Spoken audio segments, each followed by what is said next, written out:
Vou tentar ser objetivo, senão vou acabar com as tuas férias aí, né, cara? Daí... Não, relaxa, tá tranquilo. Aí é complicado. Tá, deixa eu botar aqui para gravar, então. Então vamos começar aqui, meu irmão. Primeira pergunta, então, é teu nome completo, idade. Então, meu nome é Rafael Afonso Penido, sou narrador esportivo e provavelmente o narrador mais jovem do mercado. Eu comecei a narrar com 18 anos e hoje eu tenho 22 anos. A idade, às vezes a carinha estragada, né, pode enganar a idade, mas muita gente supõe que eu tenho um pouquinho mais de idade, mas tenho 22, já aprendi um bocado de coisa e tenho muito ainda a aprender. Vamos conversar um pouquinho aí sobre narração esportiva, Ciro.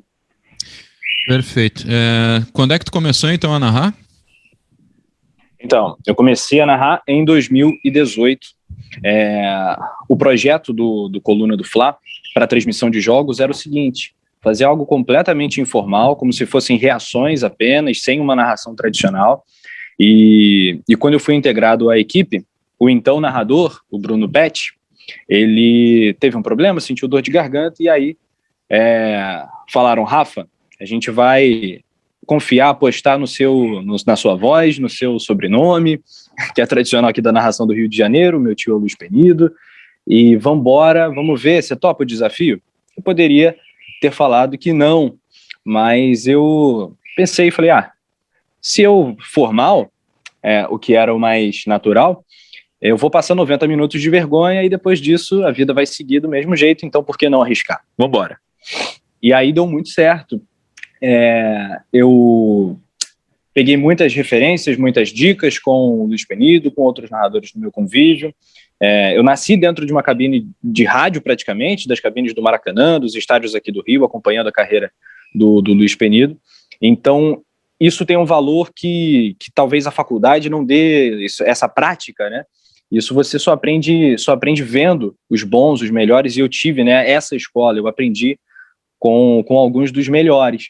E aí, ao longo do tempo, eu fui desenvolvendo a narração. A narração tem muito de ritmo, né? Você precisa estar treinado e pegar algumas manhas que você só adquire ao longo de algumas dezenas de transmissões, né? A inflexão, o modo como você coloca as palavras, o repertório gramatical que você precisa ter, né? Você fala milhares de palavras durante uma partida de futebol, então o foco dentro do jogo tem que ser absoluto também. Então, dormir mal é contraproducente. Beber, por exemplo, bebida alcoólica na véspera ou antivéspera do jogo é algo que pode tirar também a sua concentração durante a partida, pode atrapalhar inclusive a voz vai ficar um pouco mais pastosa, não vai ficar a mesma coisa. Então, essas manhas eu fui pegando ao longo do tempo e acho que, acima de tudo, o ritmo veio com o tempo. Então, em 2019, eu e o público já conseguimos observar alguns avanços, em 2020 ainda mais, e assim progressivamente eu tenho aprendido um bocado, e o Coluna do Fla hoje em dia é um sucesso dentro das transmissões. A torcida do Flamengo está abraçando bastante as nossas transmissões. Muito bem, tu é natural do Rio de Janeiro, visto? Sim, eu sou do Rio, capital. Muito bem, carioca, né? É isso. Isso. Do estado é Fluminense e da capital carioca, né? Perfeito, é isso aí. Fluminense, carioca e Flamengo. Beleza. Aqui, então a tua primeira emissora o primeiro meio de comunicação foi a Coluna do Fla e segue na atualidade, né? Tu chegou a passar por outro meio também nessa Passei pela TV CNT, aqui no programa Balanço Esportivo, que depois virou Tempo Extra, e também numa rádio comunitária, Rádio Pop Rio, onde eu fazia a cobertura do Botafogo, do Fluminense, aqui no Rio, isso ainda em 2017. E a CNT entre 2018 a 2020.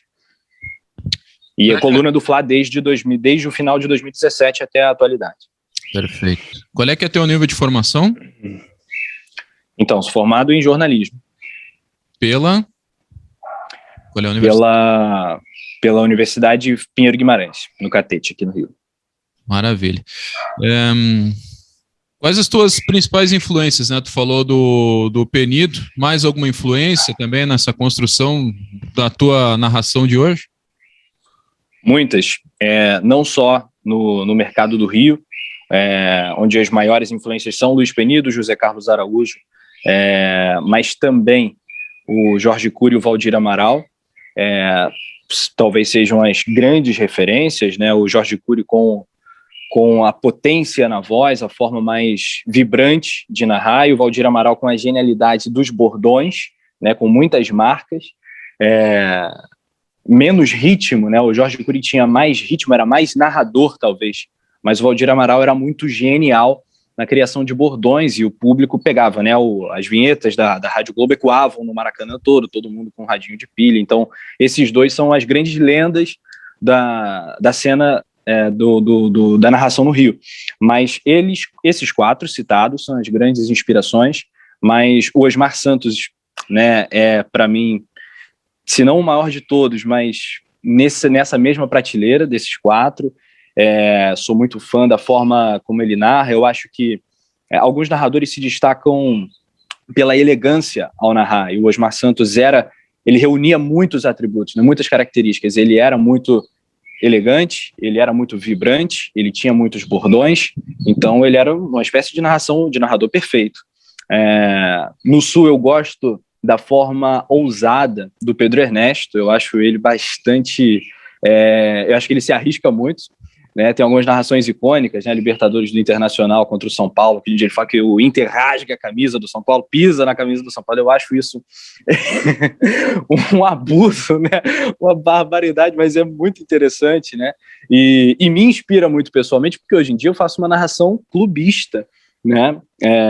Pode soar pouco profissional, mas a gente está num caminho de profissionalização, e é uma tendência de mercado, né? A procura por esse tipo de narração é uma tendência para o público de hoje em dia, que quer tudo do seu jeito, on demand, né, com as suas cores. Então, o Pedro Ernesto inspira muito nesse sentido. O Mário Henrique Caixa, de Belo Horizonte, também uma narração bem atleticana, bem parcial até, e muito vibrante, com bordões. Eu gosto bastante disso. Eu não gosto de bordões, Ciro, que sejam forçados. Eu não acho que o narrador precise ter bordões, mas eu acho que isso enfeita. Isso enfeita e cria um elo com o público, cria uma ponte que acaba sendo muito importante, né, até para o público saber o que ele está ouvindo. Eu estou ouvindo o Ciro, estou ouvindo o Rafa é o cara que fala, o brabo tem nome quando sai o gol. Quando tem bola parada, ele vai falar, na chuteira uma nação inteira. O jogador do Flamengo leva na chuteira uma nação inteira.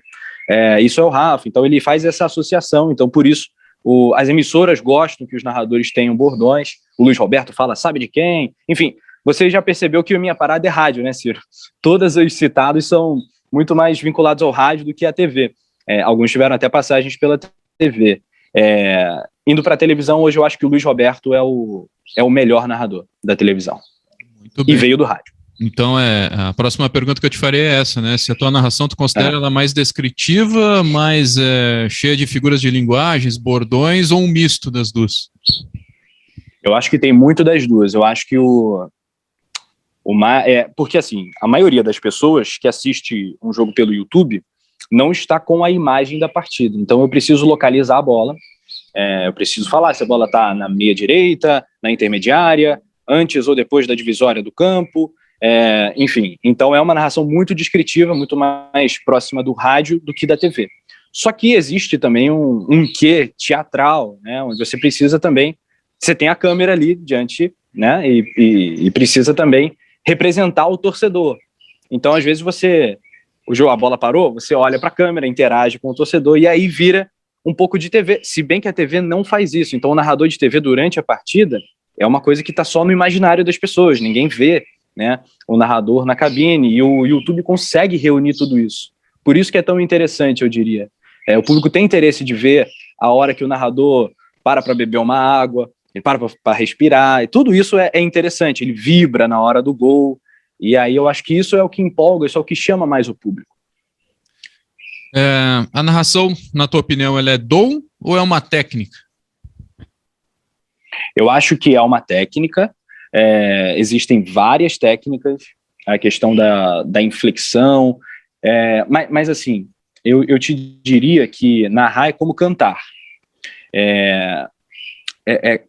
Não é todo mundo que consegue cantar bem, né? Todo mundo consegue narrar, falar o que está acontecendo. A bola está com o Everton Ribeiro, o Ribeiro tocou para o Gabigol tocou para o Bruno Henrique, tal. Só que existe um canto, se você fizer uma narração muito linear, não vai ser interessante, o cara vai desligar em 5 minutos, ele já está cansado. Então você precisa cantar, Everton Ribeiro toca a bola para Gabigol, ele recebe, domina, deixa com o Bruno Henrique, e aí vai cantando a jogada, à medida que vai se aproximando da grande área, você sobe um pouco o tom, mas no campo de defesa você diminui um pouco o ritmo. Eu acho que esse é o paralelo que eu traço, mas acho que tem um pouco, sim, de atributos que você precisa ter, um material vocal suficiente para você, né, narrar, mas acho que tem muito de técnica, sim, Ciro.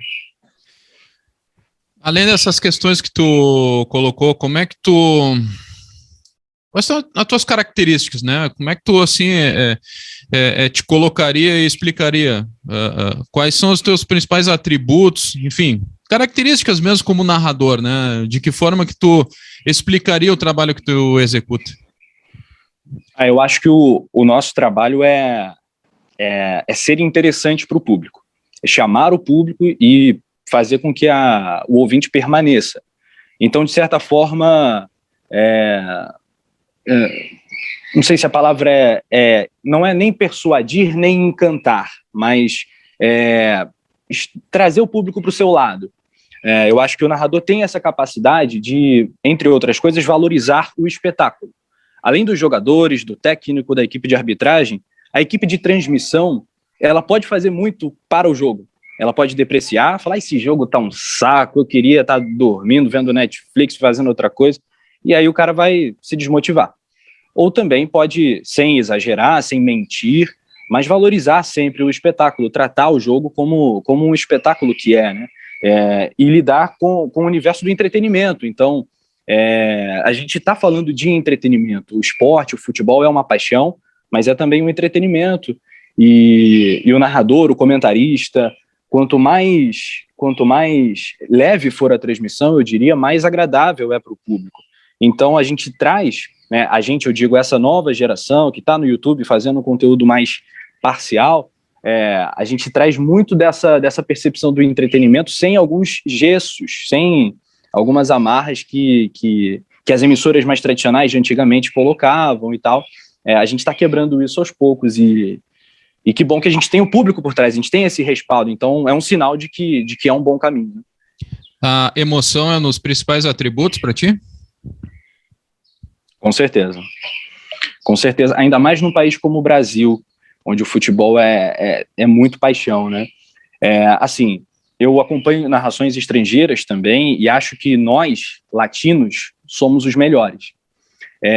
Acho que as narrações, por exemplo, as alemãs, mesmo as inglesas, americanas, onde não há o grito de gol, onde não há aquela explosão toda, né, o grito contínuo, né, do gol, eu acho que italianos, portugueses, até os franceses, que são um pouco mais contidos, mas também estão ali, e nós aqui, argentinos, brasileiros, uruguaios, nisso nós somos os melhores, né? A gente sofre, né, diariamente com o viralatismo, ele está sempre aqui, né, nos sombreando, mas na narração esportiva, no futebol, a gente olha muito até para os europeus, eu acho que a gente podia valorizar mais alguns valores que são nossos, né, como a paixão, e na narração esportiva isso se manteve e isso tem se renovado também, o que é muito positivo e vai regando, né, esse produto, né, que é o futebol e essa grande paixão. Como é que tu te prepara para as transmissões? Tu faz pesquisa sobre escalações, sobre as partidas, detalhes dos times, enfim, como é que tu te prepara? O jogo começa pelo menos 1 a 2 dias antes, né? Dependendo do nível de conhecimento que eu já tenho das equipes.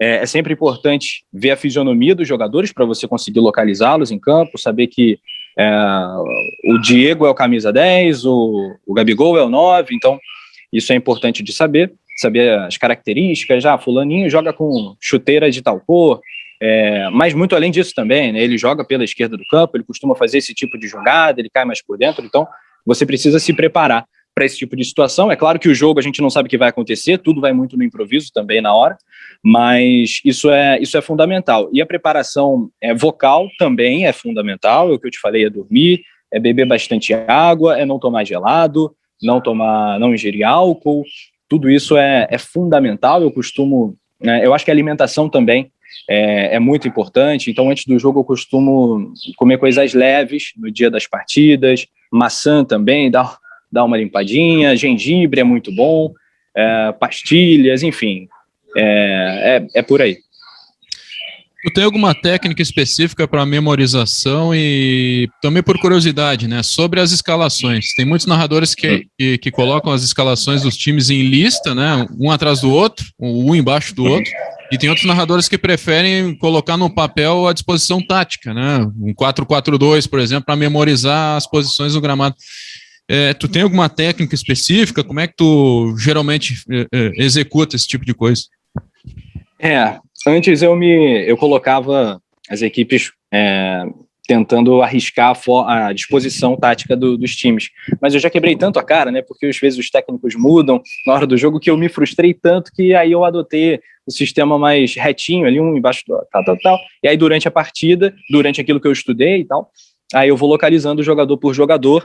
Chuteira, né, é sempre uma grande aliada, o corte de cabelo, enfim, características, né, é alto, é baixo, é mais moreno, é mais branquinho, enfim, tudo isso ajuda, né, na localização dos caras. O Arão é um jogador que eu adoro, né? O Arão não tem como errar no time do Flamengo. É fácil. Por mim, ele não saía nunca. Mais fácil de todos. Não, é fácil. Então tu coloca tipo em lista, assim, é isso, né? Sim. Uhum. Perfeito. Aqui, ó, narradores das gerações mais antigas, né? Dá para dizer que tu nasceu, vamos dizer assim, tu já te integrou num tipo de rádio que é o rádio feito no YouTube, rádio nas mídias sociais, né? Os narradores, por exemplo, assim como o Zé Carlos Araújo, o José Silvério, né? O próprio Pedro Ernesto, tu acha que esses narradores eles têm espaço na atualidade? Com certeza, acho que tem muito, não só pelo que eles já construíram, mas pelo talento que todos esses citados têm. No Maracanã, para mim é sempre uma emoção. Eu transmito jogos ao lado do José Carlos Araújo, então isso é uma experiência que eu vou levar para o resto da minha vida. Conversar, ouvi-lo, eu aprendo muito com ele, eu ouço muito. Então eu acho que isso não depende apenas da idade, da geração, é muito da pessoa, né? A pessoa que está disposta a se renovar. Eu percebo que o Garotinho tenta usar alguns termos mais modernos, troca algumas. Eu conversando inclusive com o Luiz Penido, meu tio, sobre isso, ele usava a palavra barbante para falar rede, só que a rede não é de barbante há muitos anos, então ele já mudou, ele não usa mais a palavra barbante, e outros termos que ele usava antigamente, ele foi cortando. É sempre bom, né, ter pessoas mais jovens por perto. Eu converso demais com ele me ajuda muito, eu também converso muito com ele, tá? A gente vai trocando figurinhas e aí acaba que fica legal para todo mundo. Então eu lamento muito, né, o Silvério ter parado, né, de transmitir com tanta frequência. Acho que em São Paulo ele é uma bandeira da narração esportiva, né, a forma como ele grita o gol é realmente única. O Garotinho, o Pedro Ernesto, por mim esses caras podiam ficar para sempre, são grandes ídolos, na verdade. Eu acho que se a pessoa não quisesse renovar, aí realmente ela tende a parar no tempo, mas acho que todos esses têm espaço ainda hoje em dia, são figuras muito interessantes e muito consagradas. De maneira geral, qual é a tua opinião sobre a narração hoje, aquilo que tu ouve? Eu acho que o cenário é bom.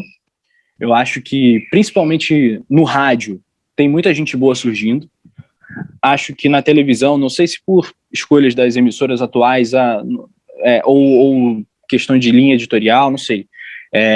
Talvez podia estar um pouco mais à frente em termos de coragem, um pouco mais leve a transmissão, com menos amarras das transmissões tradicionais. Mas eu digo para você que eu gosto muito e acho que o Luiz Roberto é um cara que está indo muito bem. O Gustavo Villani também está indo muito bem. E outros, o João Guilherme, caminhando, até flertando em alguns momentos com um rubro-negrismo e tal. Eu acho que isso é positivo, é honesto, é franco, né, com o público. Então, algumas coisas que antigamente o narrador não pode falar o time pelo qual ele torce, eu acho que isso é uma besteira. Eu acho que se o público levar a mal é porque você não está trabalhando direito, né? Se você provar no dia a dia que você tem capacidade para ser imparcial quando tiver que ser, e na sua vida pessoal você torcer pelo seu clube. Eu acho que isso não é um problema, muito pelo contrário. Mas eu gosto mais das narrações do rádio de hoje do que das narrações de TV. Aqui. Tu acha que Mas bebo das duas fontes. Maravilha. Existem vantagens ou desvantagens em se narrar hoje em dia, na tua opinião, né? Fatos positivos em relação ao passado ou desvantagens, né, em relação ao que se fazia antes? Eu acho que a grande desvantagem é que na internet você é julgado a todo tempo e é um lugar onde se vê muito mais ódio do que carinho, do que amor, mas no meu caso eu não tenho muito a reclamar, o saldo é muito positivo, mas existe sempre, né, uma galera mais destemperada, enfim, que pega pesado. Então acho que essa é uma desvantagem, porque antigamente não tinha Twitter, né? Então antigamente para reclamar era mais complicado, mas hoje é muito positivo isso, né? Porque o público tem voz e participa, se sente uma parte integrante do processo, e é mesmo. Então essa é uma vantagem que é uma desvantagem que vira uma vantagem também. Então você tem esse feedback, se você souber filtrar, né, os comentários, você vai tirar muito, muito proveito e aprender muita coisa com o público em tempo real, né? Narrador, ele só deve narrar ou ele pode executar outras funções? Pode ser um repórter narrador, pode ser um jornalista narrador, ou enfim. Pode, é ótimo. Quanto mais atributos, melhor, né? Sempre, sempre. A maioria dos narradores é jornalista também, já foi repórter um dia. Enfim, eu acho que o comentarista, né? Ele vai ter uma visão do jogo mais sóbria que a do narrador, porque o narrador precisa olhar muito para a questão da bola, e o comentarista pode ter um olhar mais calmo, mais amplo da partida, mais sereno. Então, mas aí o narrador vê o videotape depois, enfim, se o cara quiser, ele vai conseguir se desenvolver em outras áreas também. Eu acho que não, o narrador pode sim atuar em outras funções. Ainda sobre aquela questão, ou voltando no caso, né, daquela questão do dom, tem alguns cursos aí espalhados pelo Brasil. Tu acha que narração se aprende em curso ou na prática, apenas praticando? Depende, acho que existem bons cursos, né? Ainda não tive a oportunidade de fazer um curso, né, de narração, mas acho que dá para se passar muita coisa, né, para quem tiver interessado. Acho que vai muito do interesse do aluno também, né? Mas acho que narrar é uma arte, né? É como eu te falei, é muito como o canto. Existem técnicas, mas tem uma questão de dom, sim, da pessoa já ter aquele material vocal, já ter aquele ritmo, já ter aquele molejo, ter um preparo, já do domínio da língua é fundamental. Existem muitas questões. O narrador precisa reunir uma série de características, né? E nem todas o curso vai te ensinar. Mas muitas delas, sim, o curso pode ensinar, sim. Narração feminina, tua opinião? Acho que é justo, é legal que tenha. Acho que vai ser um enorme destaque quando surgir alguém na cena que realmente se destaque, consiga brilhar. Eu acho que tem muita gente aprendendo ainda num processo de crescimento, de desenvolvimento. As narradoras que a TV Globo contratou, as rádios também estão olhando cada vez mais para esse nicho. Eu acho muito positivo, eu acho ótimo, e eu torço muito pelo desenvolvimento do futebol feminino. Opa!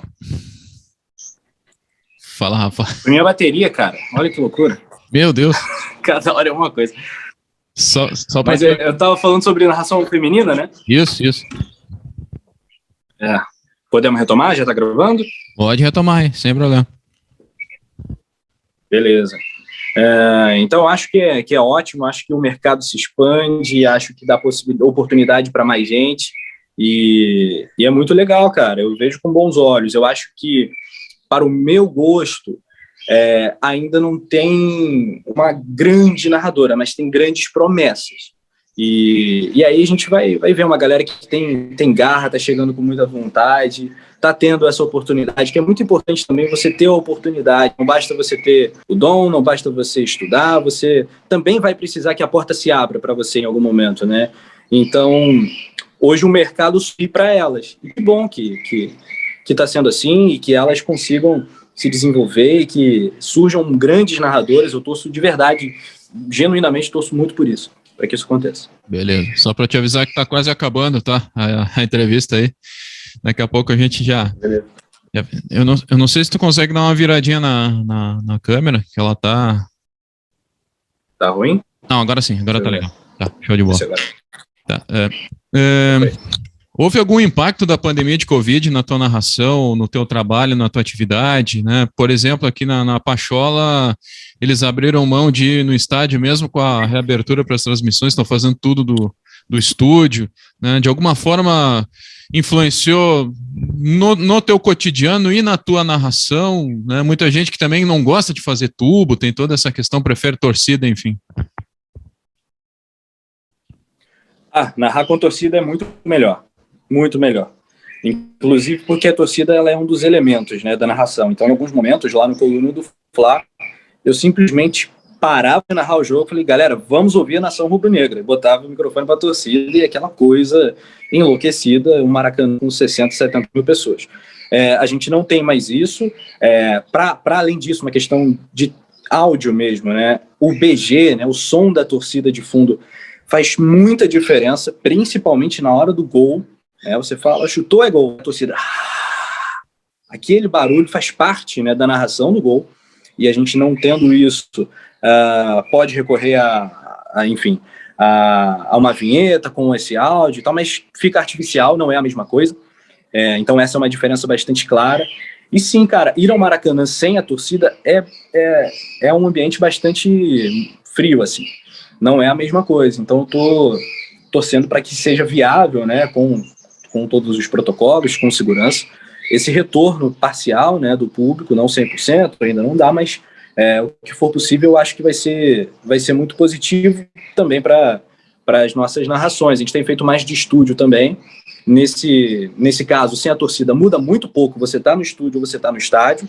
Talvez seja até melhor estar no estúdio, porque você tem as câmeras, os replays, enfim, você acompanha lá a transmissão com os monitores e tal. No estádio você tem uma distância maior, por exemplo, a cabine do Maracanã ela fica num ponto muito alto do estádio, então é complicado de você ver o outro lado do campo, a bandeirinha de córner oposta, é bem difícil. Na televisão você vê tudo, aquela imagem mais tranquila, com replay, com closes, etc. e tal. É uma facilidade a mais para o narrador, mas eu não quero essa facilidade, não. Eu quero mais estar no estádio com um ambientaço, né, da torcida, do Maracanã e dos outros estádios também. Nós fomos, por exemplo, para Lima na final da Libertadores. Foi algo incrível, né, inexplicável, e é muito contagiante. Você vai no embalo da fica muito mais empolgado, muito mais viva quando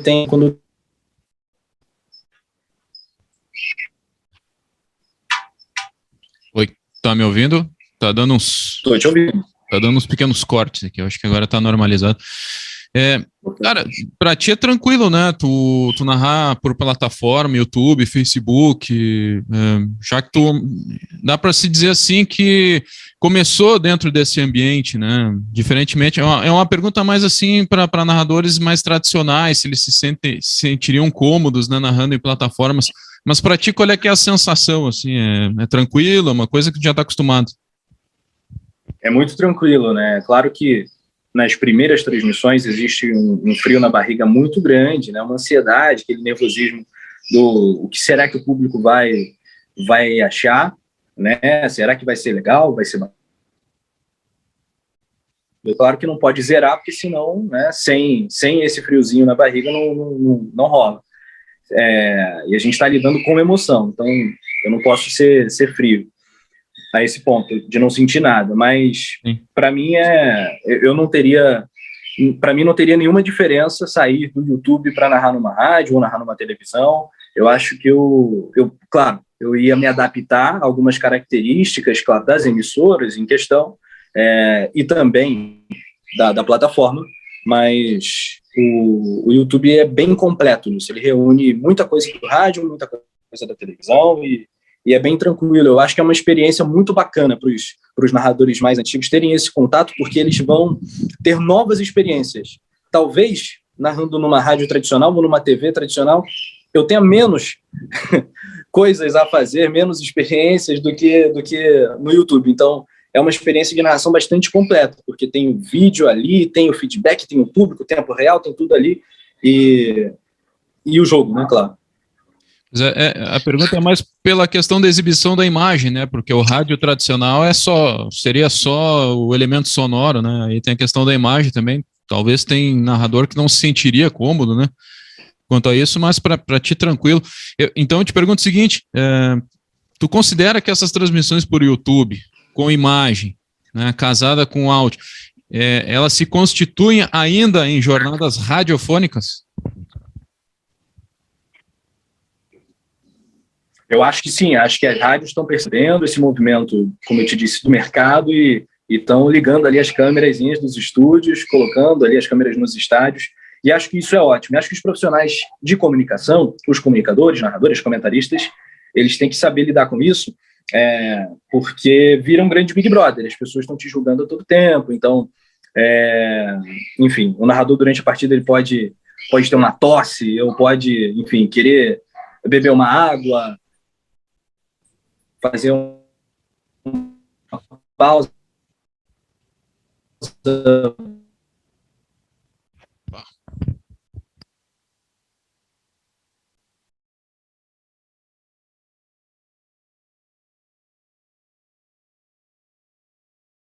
Oi, voltamos. Acho que tem que ativar o microfone aí, Rafa. Assim. Agora sim. Então, é um grande Big Brother. As pessoas estão te julgando a todo tempo, é diferente. O narrador que não está acostumado, né, a estar no vídeo, ele vai precisar ter umas manhas ali na hora de beber água, de fazer uma pausa, eventualmente se quiser tossir, alguma coisa assim e tal. Conversar com o comentarista, fora do ar, não falar no ouvido, uma coisa que é clássica do rádio, né, da transmissão do rádio. O narrador desliga o microfone, passa para o repórter, dá um toque no comentarista. Olha só, vou te chamar, hein? Fala aí, vou te perguntar sobre isso, aquilo e tal. E aí botar a mãozinha na frente. Essas mães são fáceis para a galera que está aí nativa. Muito bem. Estamos indo para as últimas perguntas. Aqui, essa questão da narração identificada. Tu acha que já é alguma coisa que está consagrada no mercado? É um mercado em expansão ainda? Está encontrando seu lugar? Está conseguindo já entrar em disputa com outros meios tradicionais? Qual é que é a tua visão a respeito disso, né? Trabalhando numa rádio identificada e sendo um narrador identificado. Em termos de audiência, com toda certeza. Mas acho que ainda há muito a expandir. A percepção do mercado, até para comercialização desse produto, enfim, é algo que tem muito, muito a crescer. O Coluna do Fla, ele tem largado na frente em vários aspectos. Existem outros que fazem um trabalho legal, você já conversou com a galera da Pachola, tem Cruzeiro Esportes, outras que fazem transmissões também que tem um potencial incrível, mas acho que tem espaço para todo mundo, mas as mídias tradicionais sentem que a gente está pegando uma fatiazinha ali do bolo deles, que era só deles, absoluto, e hoje está aberto assim, para todo mundo, quem se destacar vai ter uma participação ali também. Então, essa questão da narração identificada é ótimo para viralizar no Zap, no Twitter, nas redes sociais, quando há uma coisa inflamada, aí solta um palavrão, aí não sei o que, ela perde a linha e tal, mas tem que ter também ali um código, né, um profissionalismo para você conseguir ter credibilidade, né, porque eu acho que a grande busca, para quem não está no veículo tradicional consagrado, é a busca pela credibilidade mesmo, com o público e também com o mercado. Muito bem. Penúltima pergunta, Rafa, aqui, ó, essa aqui é fácil para tu responder. Na verdade, são duas em uma. Qual é que é o futuro da narração esportiva radiofônica e é possível criar algo novo daquilo que já é feito na narração? É possível criar algo novo daquilo que já é feito. Eu acho que o público do esporte é um público muito parecido com o público do humor. Então, acho que se humoristas que tiverem esse potencial, quiserem entrar, fazer algo mais brincado, mais animado, vão fazer sucesso, porque é uma demanda da internet, é uma demanda do público esportivo, então acho que essa galera, se arriscar e pintar alguém com talento, pode também dar muito certo. Acho que o futuro das narrações de rádio é o YouTube e as outras plataformas, não sei, a Twitch, o que aparecer daqui para frente. Acho que eles já perceberam e acho que a televisão também está caminhando nesse sentido. É claro que quem tem os direitos de transmissão tem tudo, né?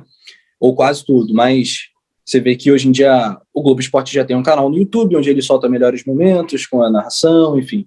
Acho que eles já estão começando a ceder um pouquinho, entendendo que hoje em dia a realidade mudou um pouco.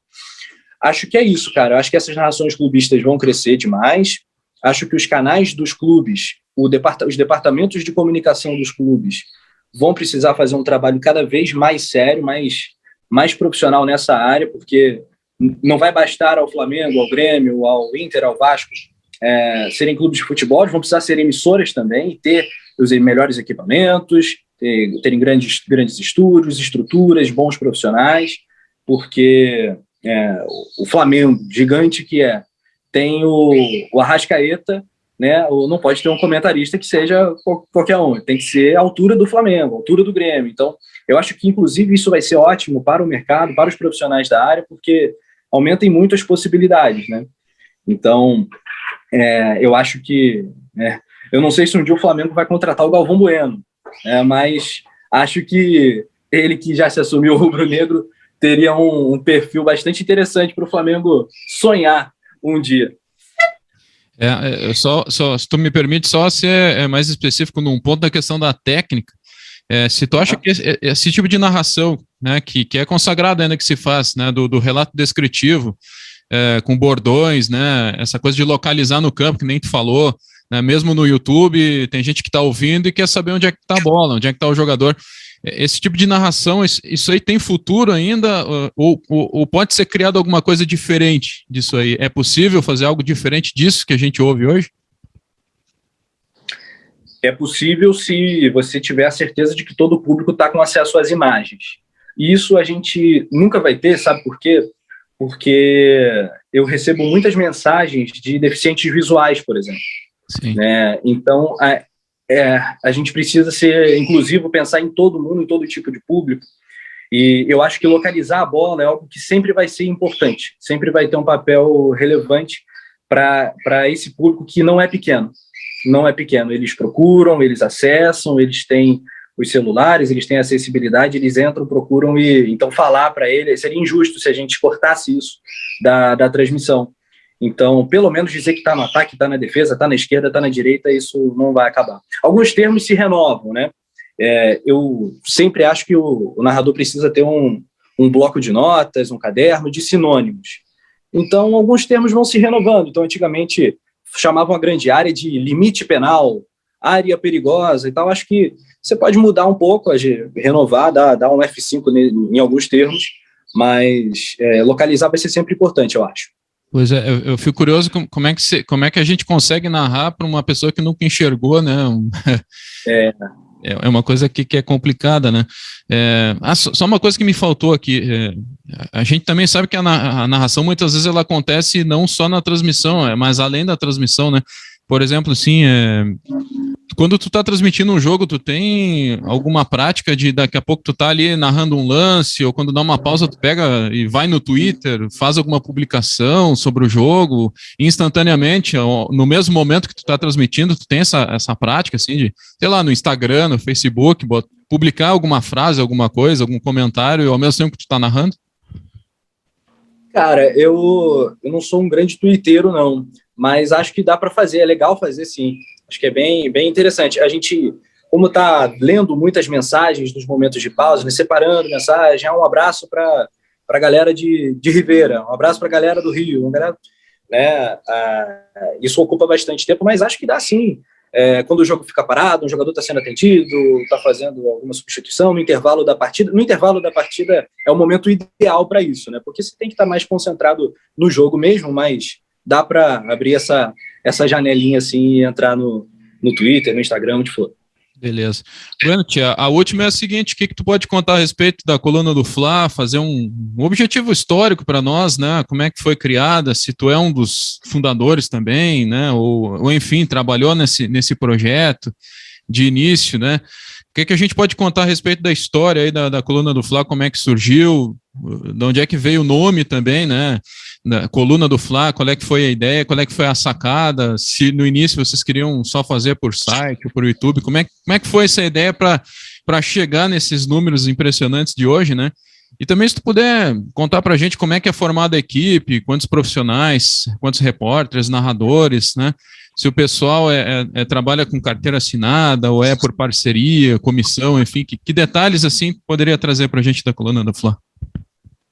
Então, não, eu não sou um dos fundadores, eu trabalho para o Coluna do Fla, mas o site ele já existia, estava meio largado, e aí o dono de Santa Catarina, um paraense, o Simon, estou aqui com ele, o Simon Ledo, ele é do Pará, rubro-negro, estava morando em Floripa, e aí ele lida com marketing digital, essa é a área dele, ele percebeu um potencial incrível, isso há, sei lá, 7 anos atrás, ele falou, poxa, a torcida do Flamengo ela tem um potencial muito grande, o Flamengo já estava se reestruturando, né, então tinha ali um viés de alta, né, de procura, né, do público, e uma massa, né, de 30 e tantos, 40 milhões de torcedores.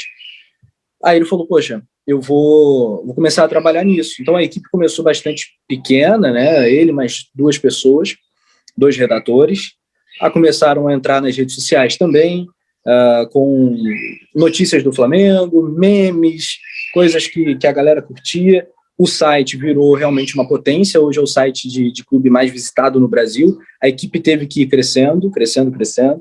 A transmissão de jogos, como eu te contei, foi algo bastante casual, dentro do YouTube. Eles meramente reagiam, o canal ainda era pequeno, eu tinha acabado de chegar, fui convidado para participar. Eles faziam reações aos jogos, estavam apenas ao vivo durante a partida, falando, esbravejando, lendo comentários e tal. Uma narração diferente, sem ser uma narração tradicional. E aí, como eu tenho essa escola, essa vivência do rádio, né, eu fui implementando desde que eu cheguei. Falei, poxa, vamos fazer mais rádio. E aí a gente fazia tudo remotamente, via Skype e outras plataformas. A qualidade do áudio não era legal, então aí o Coluna foi crescendo, o estúdio foi feito, mesa de áudio, microfones profissionais, etc., equipamentos, né, mesa de som, enfim. E aí a coisa foi pegando essa proporção. Hoje em dia no YouTube a gente está com 620 mil inscritos, 619 mil, se não me engano. Acreditamos muito no 1 milhão em breve, não sei se nesse ano, mas a gente acredita que dá para chegar lá. Dá para ser o maior canal no YouTube de Flamengo, muito por conta dessa questão que eu te falei, da credibilidade, do profissionalismo. Não é uma pessoa, né? São várias mãos, são vários braços. Hoje a equipe tem quase 20 pessoas, não vou te precisar agora o número exato, mas é por aí, todos, né, voltados também para a área de apuração, o que deixa, né, vira uma usina de notícias o Flamengo, porque é muita gente boa, muita gente profissional, legal, correndo atrás, querendo saber lá dentro. Então, a Coluna do Fla faz perguntas nas coletivas, está sempre falando com os dirigentes, com os jogadores, enfim, acessando, vivendo o Flamengo, e acaba representando muito o público também. E na transmissão de jogos é o auge, né, dessa representatividade. O meu comentarista, que comenta os jogos ao meu lado, Túlio, é um torcedor extremamente fanático. Ele é também conselheiro do clube, ele está lá dentro, e ele vai reagindo, ele vai dançando, ele fica de óculos escuros durante o jogo, ele dança, a galera se amarra, interage, e a gente acaba vivendo, né, o Flamengo de uma forma que o público abraça e procura muito por conta das notícias nas redes sociais, nos memes e da narração esportiva. Então, é bastante abrangente hoje o Coluna do Fla. Legal. Pô, Rafa, olha, cara, te agradecer aí, né? A gente ficou num pouco de desencontro, né? Teve ali um probleminha X ali, outro Y, agora até caiu a luz aqui, mas saiu a entrevista, né, cara? Saiu, finalmente saiu. Então, pô, eu fico de coração agradecido aí pela tua contribuição a esse trabalho aqui, né, E eu acho que a narração é relevante, né, cara? O jornalismo esportivo é relevante, até porque ele é um dos carros-chefe das emissoras de rádio, né? O rádio depende muito do esporte, ainda por isso que tu falou da questão da paixão, né? Então, financeiramente mexe, né? Com as rádios. Então, te agradeço, cara, de coração pela disponibilidade, né? Te tirei aí do teu descanso, das tuas férias, né? Tu te colocou, eu fico realmente agradecido eternamente. Espero que depois o resultado final do trabalho seja legal. Com certeza eu vou te mandar. E é isso, né? Mais uma vez aí, muito obrigado, né? Pela tua participação e vamos manter contato, cara. Já tô te considerando como a gente chama aqui no Sul, um bruxo, né? Um bruxo nosso. Bruxo! Gostei disso. Bruxo, nosso bruxo. E espero te encontrar em breve pessoalmente também aí nessas indas e vindas aí do futebol, né, cara? Vai ser um prazer aí, cara. Muito obrigado mesmo. Te desejo aí todo o sucesso do mundo, parabéns, né? Fui atrás aí da coluna do Fla e de ti por chamar a atenção o trabalho que vocês fizeram. Eu acho que é muito relevante, sim, pra gente estudar. Pô, cara, obrigado. Por favor, quando você for pro Rio, me fala, né? Manda o trabalho e a gente com certeza vai se ver no Rio Grande, no Rio, enfim, vai ser muito legal, cara. Sucesso, todo sucesso para você, que precisar, tô aqui, cara, de verdade. Valeu, Rafa, bom descanso aí. Valeu. Tudo de bom, conta comigo aí, né, para aquilo que precisa. Valeu, bruxo. Fiquem com Deus aí. Tchau. Valeu. Valeu. Tchau. Tchau.